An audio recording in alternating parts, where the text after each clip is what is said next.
Ek het gedink ek ken God, tot ek hom probeer volg het. Nie op papier nie, nie op Sondag nie, maar in die stilte van Maandag se wonde, waar my geloof nog bloei. Ek het gesê, Here gebruik my, en toe hy my breek, het ek hom gevra hoekom hy my haat. Ek het vergeet, goud word nie gesuiwer in gemak nie, maar in vuur. Ons praat van genade, maar leef so skulpvrye konings, terwyl die koning van genade gekroon is met dorings.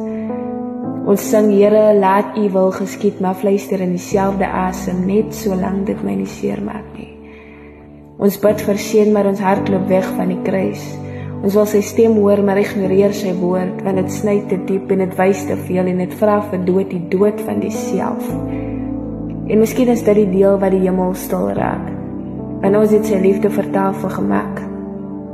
Ons noem voorspoed, gunstigheid en lyding vloek, maar in die Bybel is dit juist die trane wat hom beweeg het. Ons wil sy hand hê, maar nie sy hart nie. Ons wil sy vrede hê sonder sy pad van lyding. Ons wil sy hemel hê sonder sy heiligheid. Maar hoor my vandag, met 'n stem wat ook nog leer. Die kruis was nie 'n simbool nie, dit was 'n slagting. 'n Skreeu tussen hemel en aarde wat sê, so lyk liefde.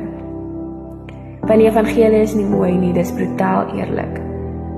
Dis nie vir trotses nie, dis vir die wat kniel met veel hande en sê, ek is niks, maar U is alles. Dis vir die wat verstaan dat heiligheid nie beteken hy sonder foute nie, maar dit is sonder voorwendsels. Dat jy ophou probeer reg lyk, maar begin reg leef. Dat jy besef, Satan vrees nie jou loflied nie, hy vrees jou gehoorsaamheid. Want aanbidding sonder oorgawe is net klank, maar stilte met gehoorsaamheid, dis wat die hemel luister. So Here, laat my eerder breek as wat ek blink. Laat my eerder huil as wat ek hooghartig glimlag. Laat my eerder op my knieë bly as wat ek weer op my troon klim. Want U koninkryk kom nie deur mag of mening nie, maar deur mense wat sterf sodat U kan lewe. Laat dit my gebed wees. Nie meer Here seën my nie, maar Here skeer my. Nie gee my meer nie, maar vat wat U moet nie. Laat my groot wees nie, maar laat U groot wees selfs as ek verdwyn.